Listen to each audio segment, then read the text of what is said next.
She was a happy, vivacious person. I mean, she truly enjoyed life. Her favorite things were anything that involved being happy with other people. I mean, truly. Di musim salju yang dingin, sebuah lokasi di kawasan Pennsylvania, Amerika Serikat telah ditemukan sebuah benda misterius. Setelah diperhatikan, ternyata terdapat jasad manusia yang telah dibungkus dengan menggunakan lampu dekorasi Natal dan juga dipenuhi dengan luka. Sontak saja, kejadian ini menghebohkan seantero Amerika. Sebab peristiwa ini terbilang sangat brutal, keji, dan hampir tidak bisa diterima oleh akal sehat. Peristiwa tragis ini membuat banyak orang berduka, sekaligus mengutuk aksi kejam si pelaku. Lalu, siapakah yang tega melakukan tindakan keji tersebut? Simak di cerita selengkapnya.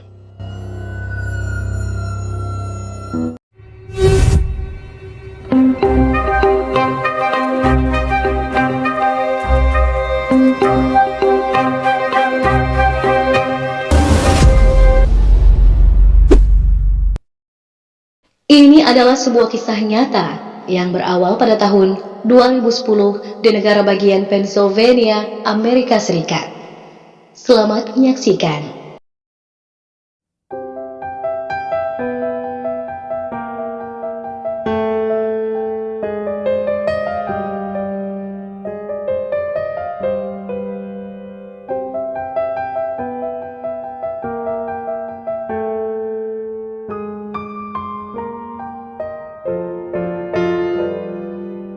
Wanita ini lahir dengan nama Jennifer Lee Dougherty, tetapi ia lebih akrab disapa Jennifer. Ia lahir pada tanggal 8 November tahun 1979 di Mount Pleasant, Pennsylvania, Amerika Serikat. Ibunya bernama Dennis Murphy yang diketahui telah menikah lagi dengan seorang pria bernama Bobby Murphy. Jennifer memiliki hubungan yang sangat dekat dengan kakak perempuannya yang bernama Joy Burhalter. Kedua saudara ini tampak akur dan saling melengkapi. Selain itu, Jennifer juga sangat mengagumi sang kakak tercinta. Jennifer adalah seorang penyandang disabilitas. Ia didiagnosis mengalami gangguan mental, sehingga meskipun usianya sudah menginjak 31 tahun di tahun 2010 itu, Jennifer dikatakan memiliki mental seorang anak dengan umur 12 hingga 14 tahun saja. Tapi meskipun begitu, baik ibu kandung, ayah tirinya, dan juga keluarganya yang lain sangat menyayangi Jennifer. Sebab ia adalah pribadi yang sangat baik, tenang, dan tidak pernah membuat masalah.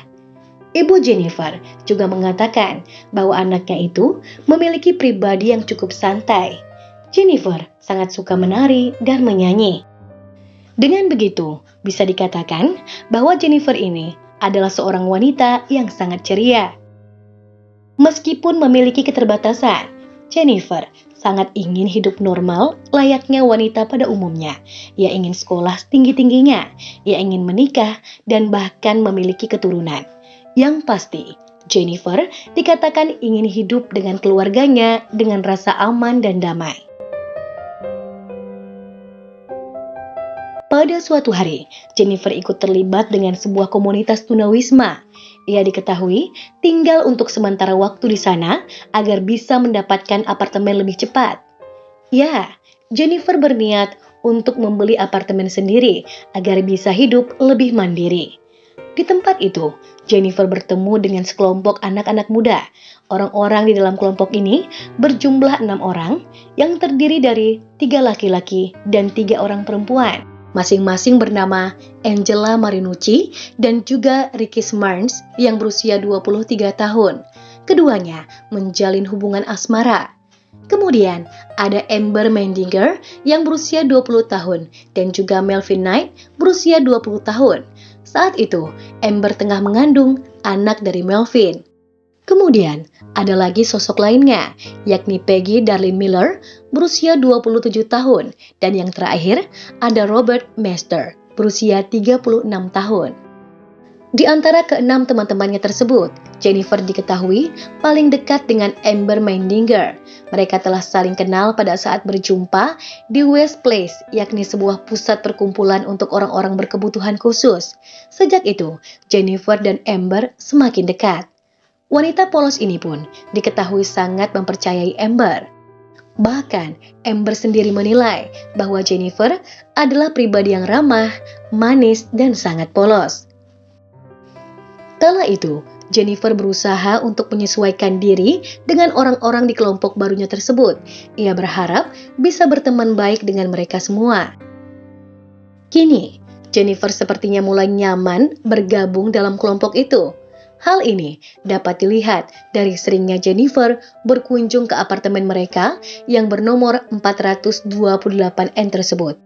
Perlu kita ketahui bersama bahwa keenam anak muda yang telah menjadi teman baru Jennifer ini tinggal bersama dalam satu apartemen yang terletak di kawasan Greenburg, Pennsylvania, Amerika Serikat. Jennifer kemudian tak lupa untuk menceritakan kepada kedua orang tuanya mengenai keenam teman barunya itu. Melihat anak perempuannya sudah memiliki banyak teman, orang tua Jennifer tentunya merasa sangat senang. Tak terasa, sudah 1 bulan Jennifer bergabung dalam kelompok tersebut. Impiannya memiliki sebuah kelompok pertemanan kini telah terwujud.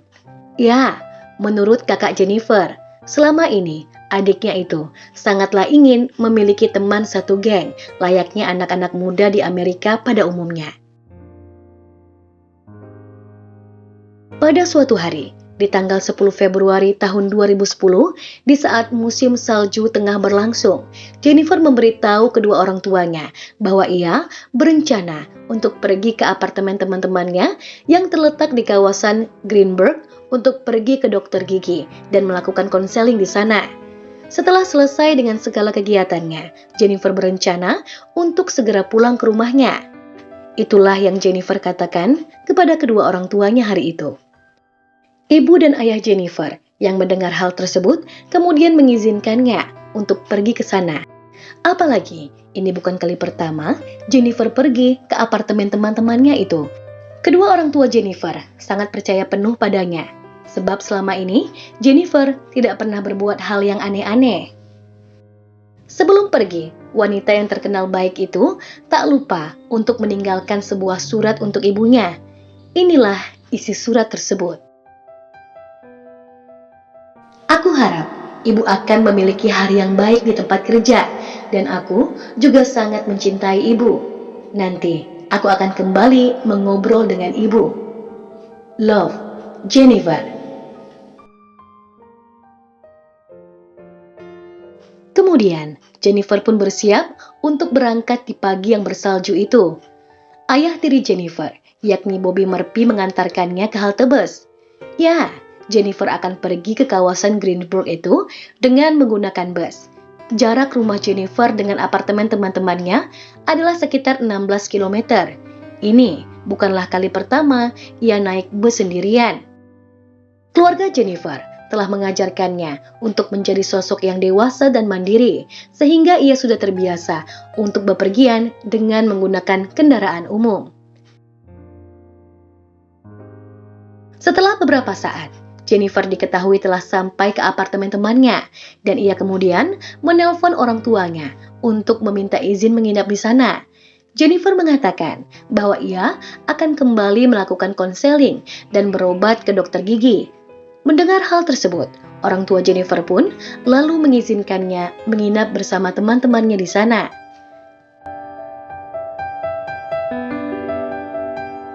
Hari berganti hari. Tak terasa, sudah 3 hari Jennifer tidak pulang ke rumahnya. Siapa sangka, di hari Kamis yang dingin dan bersalju itu, seorang sopir truk telah dikagetkan oleh sesuatu. Ia melihat ada yang aneh di bawah truknya itu. Setelah ia lihat dengan seksama, ternyata itu adalah jasad manusia. Tanpa berlama-lama, sopir itu pun kemudian menghubungi kantor polisi terdekat dan kemudian melaporkan apa yang telah ia temukan. Pihak berwenang pun kemudian tiba di lokasi dan membawa jasad tersebut ke rumah sakit untuk dilakukan pemeriksaan forensik.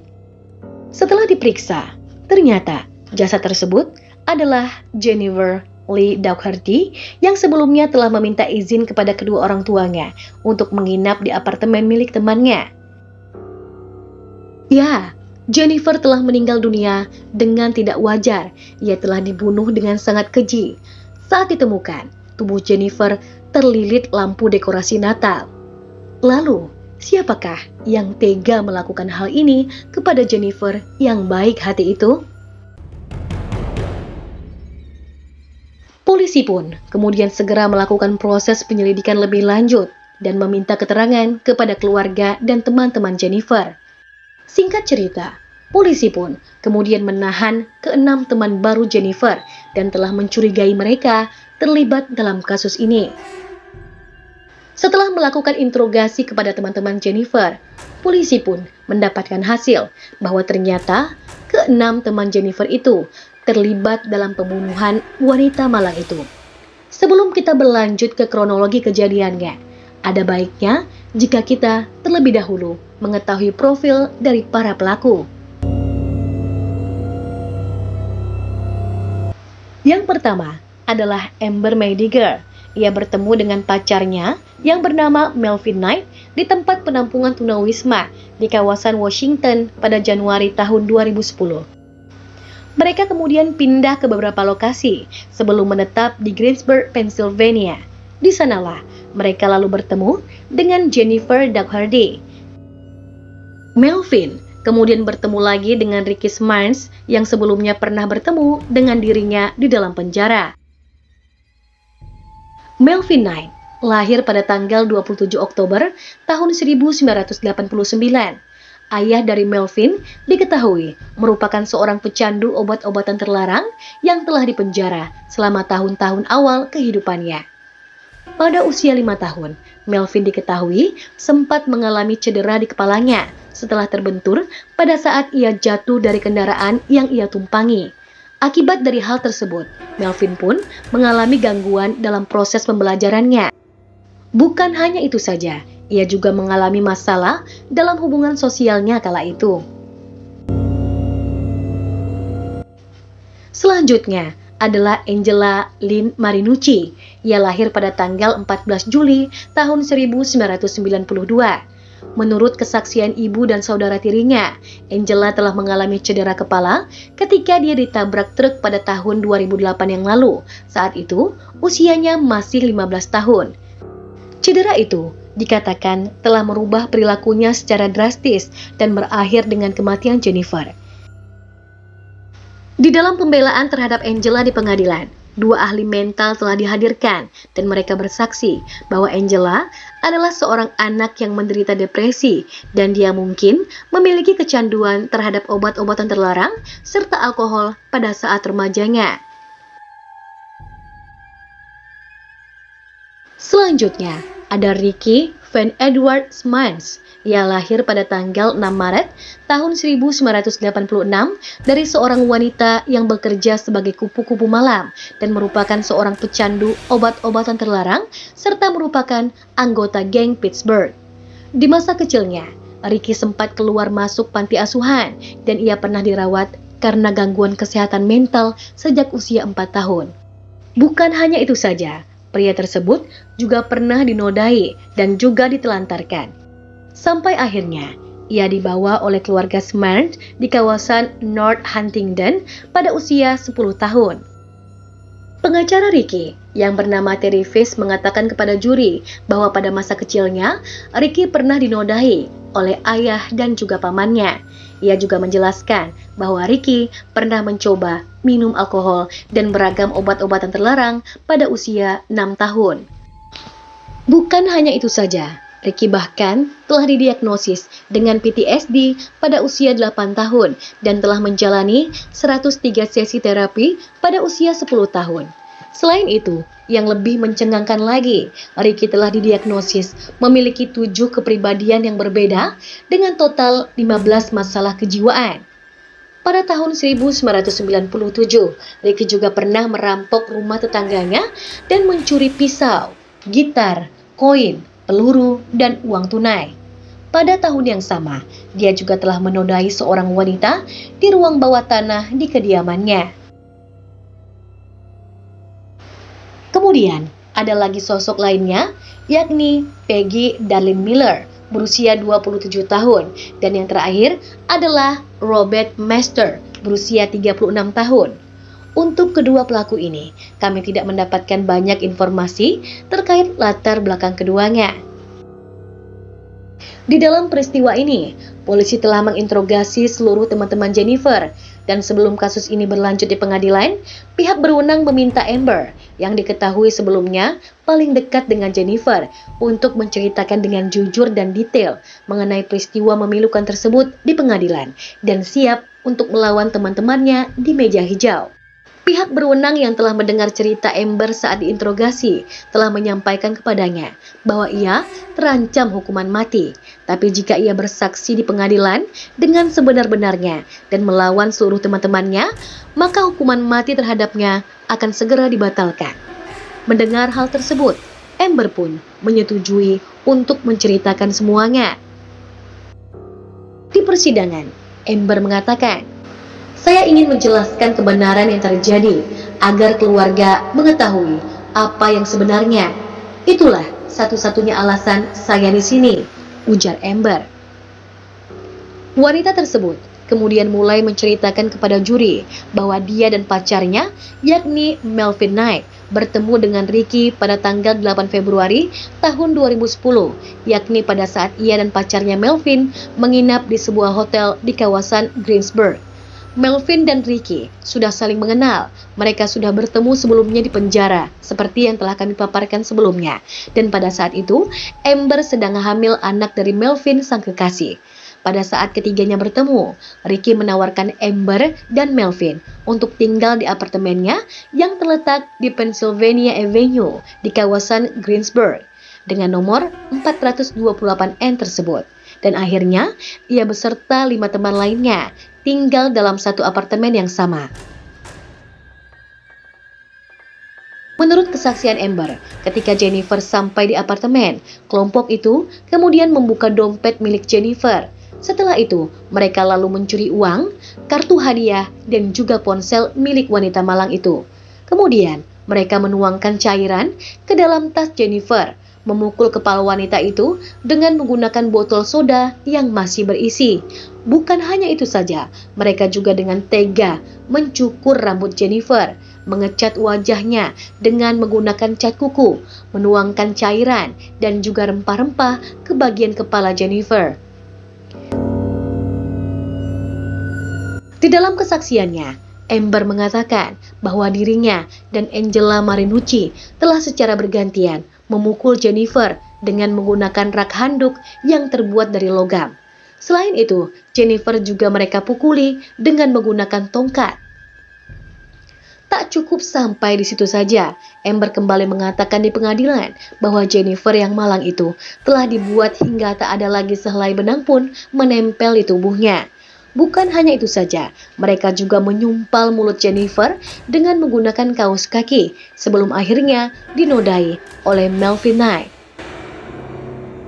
Rupanya, kelakuan jahat para pelaku belum juga berakhir. Jennifer masih terus mengalami berbagai penyiksaan lainnya. Wanita yang tak berdosa itu dipaksa untuk mengkonsumsi urin dan juga kotorannya sendiri. Bukan hanya itu saja, Jennifer juga dipaksa untuk mengkonsumsi deterjen, pemutih pakaian, minyak goreng, antibiotik, dan obat-obatan lainnya dalam jumlah yang sangat besar. Hal tersebut dilakukan sebagai hukuman sebab Jennifer ketahuan ingin melarikan diri. Amber juga mengatakan di pengadilan bahwa pacarnya, yakni Melvin Knight, kemudian membawa Jennifer ke ruang tamu. Di sana, Jennifer kembali dipermainkan.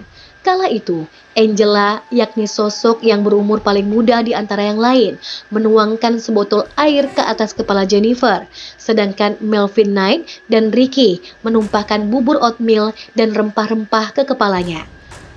Kala itu, Jennifer yang sudah tak berdaya sempat mengatakan bahwa matanya terasa sakit seperti terbakar. Mendengar hal tersebut, kemudian Ricky mengatakan kepada Jennifer bahwa baunya tidak enak dan menyuruh wanita malang itu untuk segera mandi. Di tengah mengalami kondisi yang semakin sulit, Jennifer kembali memohon agar mereka melepaskannya. Tapi tentu saja mereka lagi-lagi tak menghiraukan ataupun mengabulkan keinginan dari wanita yang tak berdosa itu.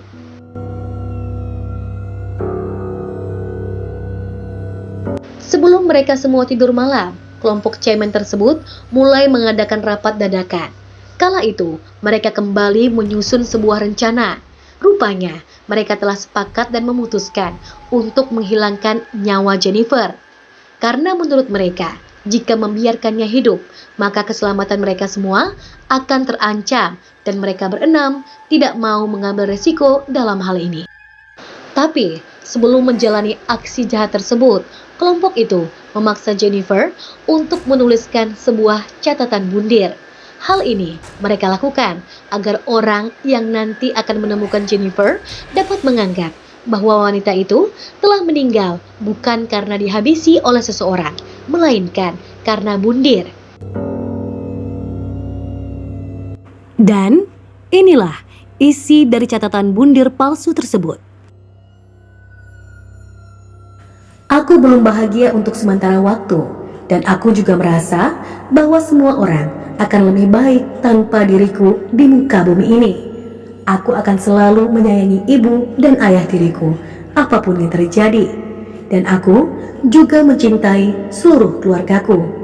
Aku sudah selesai dengan kehidupan ini. Selamat tinggal, Jennifer. Ketika surat itu selesai dibuat, Ricky kemudian memberikan benda tajam kepada Melvin dan kemudian pria tinggi besar itu menikam Jennifer di dada dan tenggorokannya sebanyak 3 kali. Bukan hanya itu saja, mereka juga mengiris pergelangan tangan Jennifer. Setelah itu, Ricky dan Melvin mencekik Jennifer dengan menggunakan lampu Natal yang telah mereka lilitkan di lehernya.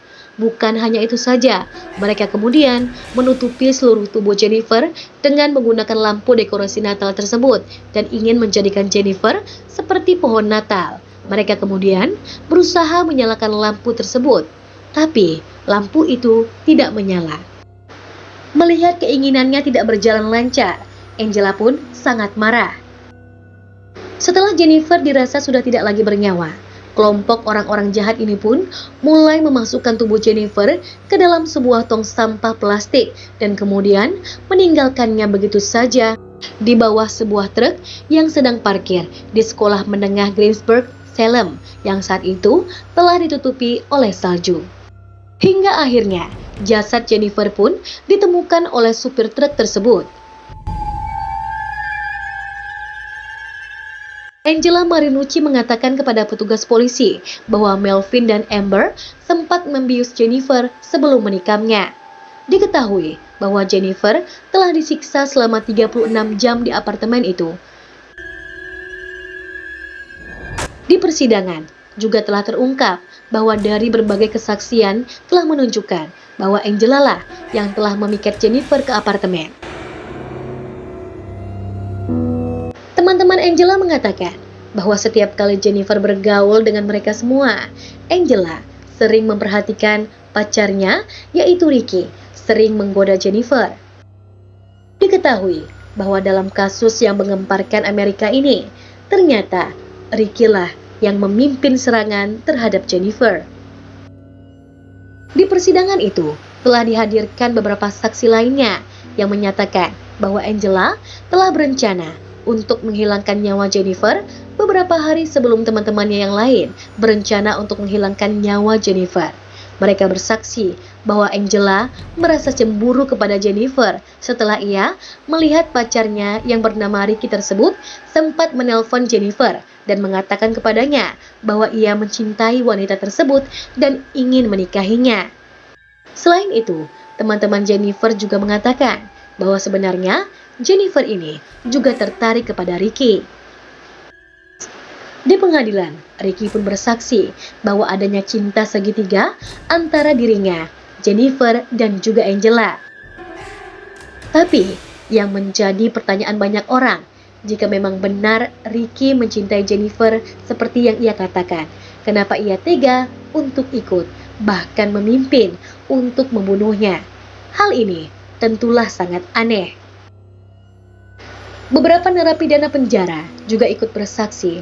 Mereka mengatakan bahwa Angela berencana untuk menghilangkan nyawa Jennifer beberapa hari sebelum tubuhnya ditemukan. Ada lagi kesaksian dari seorang tetangga yang bernama Anthony Zepon. Ia mengatakan bahwa pernah mendengar Angela berkata, "Aku akan membunuh wanita itu." Perlu kita ketahui, ternyata Angela juga dijatuhi hukuman penjara karena tuduhan pencurian yang tidak terkait dengan kasus Jennifer ini. Selain itu, ada lagi kesaksian dari seorang wanita bernama Floria Hayden. Ia juga mendengar bantingan tubuh dan teriakan pada tanggal 12 Februari tahun 2010. Kemudian, ada lagi kesaksian dari Felicia Hardison yang merupakan teman satu sel Angela. Ia bersaksi bahwa melihat Angela melompat di tempat tidurnya dan sangat bersemangat karena dirinya akan masuk ke dalam berita. Di pengadilan, dikatakan bahwa Peggy Miller dan Robert Mester tidak ikut dalam penganiayaan fisik dan pembunuhan terhadap Jennifer. Tetapi, bukti selama persidangan telah menunjukkan bahwa mereka berdua ikut serta dalam rapat yang 4 orang lainnya adakan untuk bisa memutuskan apa yang akan mereka lakukan terhadap Jennifer selanjutnya. Dan ketika 4 lainnya setuju untuk menghilangkan nyawa Jennifer, Robert dan Peggy pun mengiyakan dan setuju dengan rencana jahat tersebut. Selain itu, dalam suatu waktu, Peggy dan Robert ternyata sempat ditinggalkan bersama Jennifer, sementara 4 teman-temannya yang lain memutuskan untuk pergi meninggalkan apartemen sementara waktu. Dalam situasi ini, Jennifer ternyata memohon agar Peggy dan Robert untuk melepaskan dirinya pada malam hari.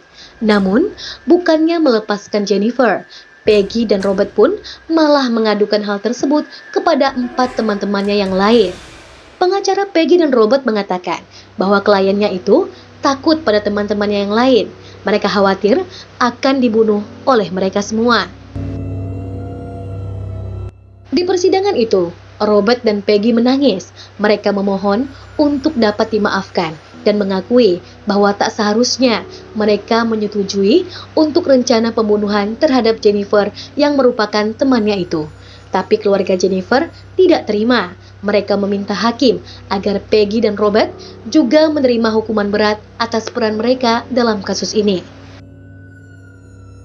Ayah tiri Jennifer mengatakan kepada hakim, mereka memilih untuk tidak menunjukkan belas kasihan kepada Jennifer. Saya meminta Anda untuk tidak menunjukkan belas kasihan kepada mereka, ujar ayah Jennifer. Banyak yang menyayangkan perbuatan Peggy dan Robert. Harusnya kedua orang tersebut melepaskan Jennifer yang sudah tak lagi berdaya, serta melaporkan hal itu kepada polisi, mengingat keempat teman mereka lainnya telah pergi. Hal inilah yang telah membuat keluarga Jennifer marah kepada keduanya, meskipun mereka berdua mengatakan tidak menganiaya Jennifer secara fisik.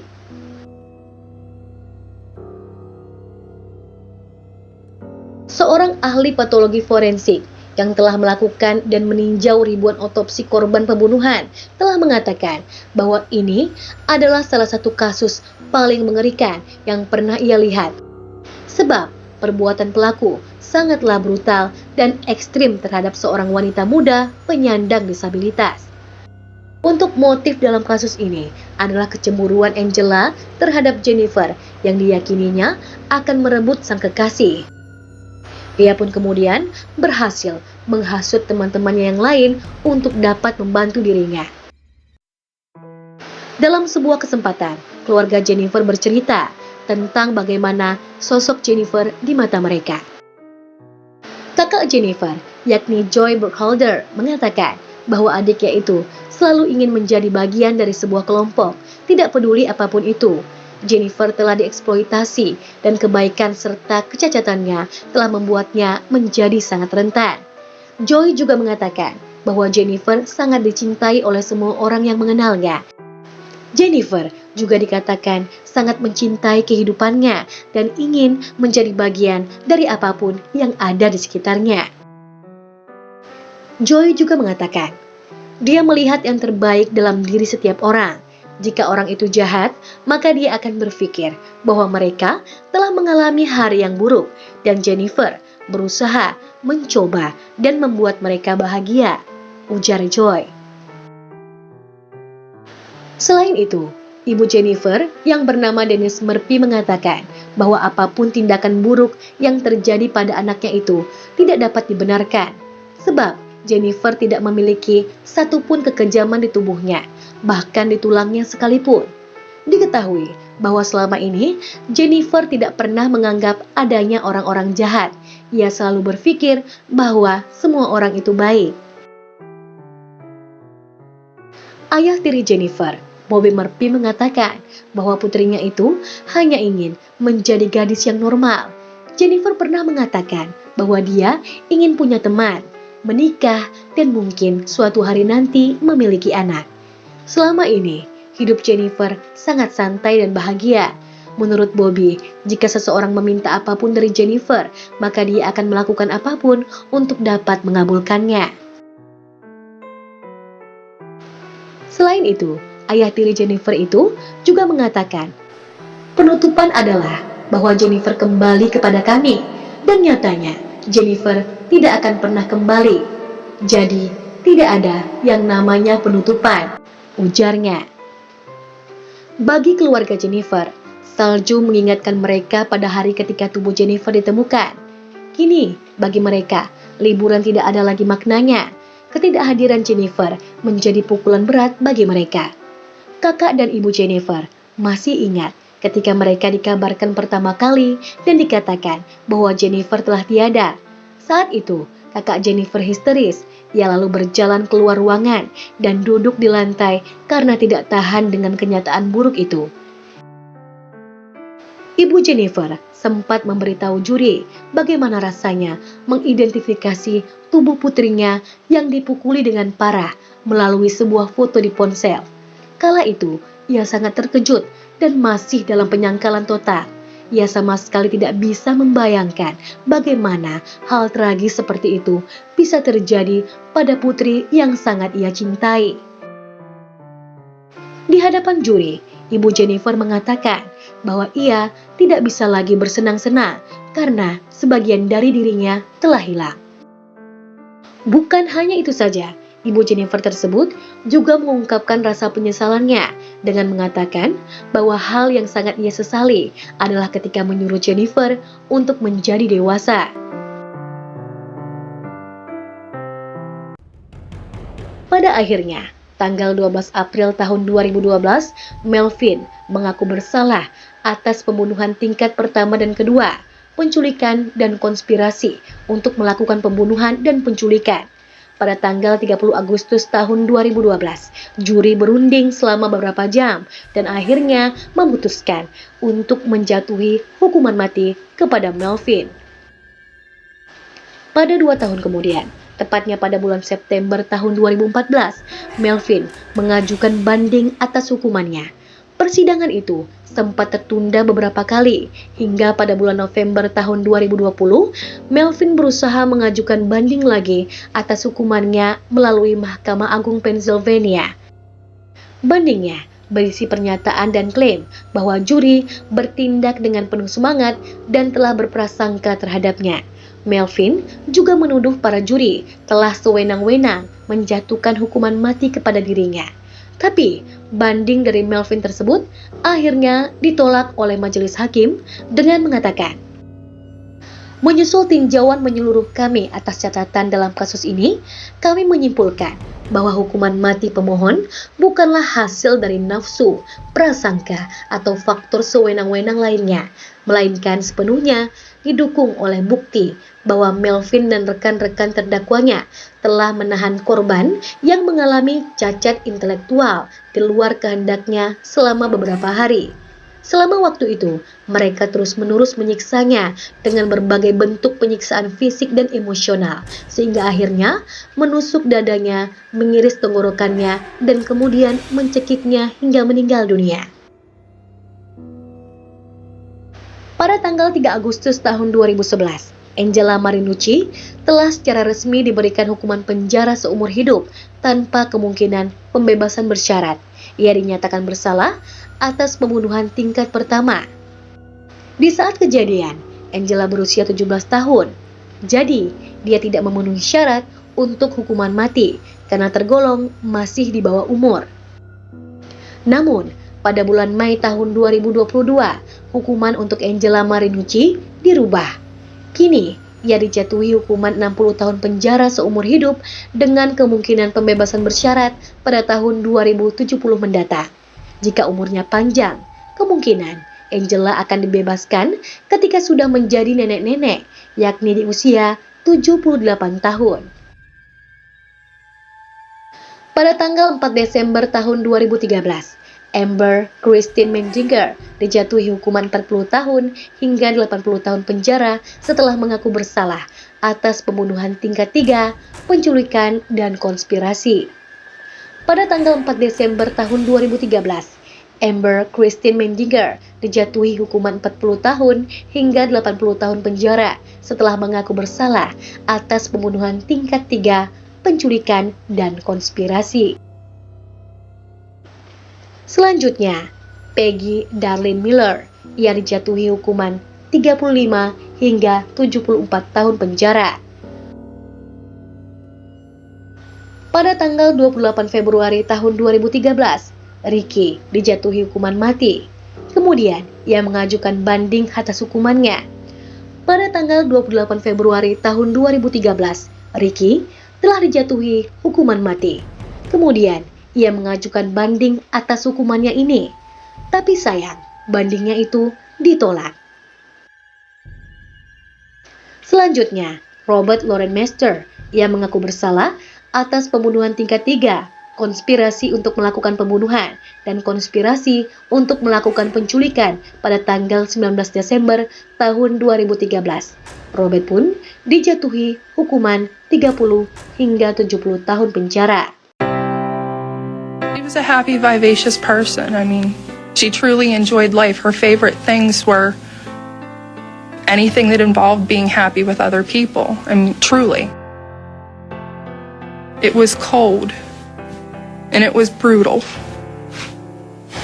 She was tortured. She was humiliated, and she was alone when she died. She trusted anybody. If you met her today, she was your friend for her life. And if you had a friend, they would be her friend as well.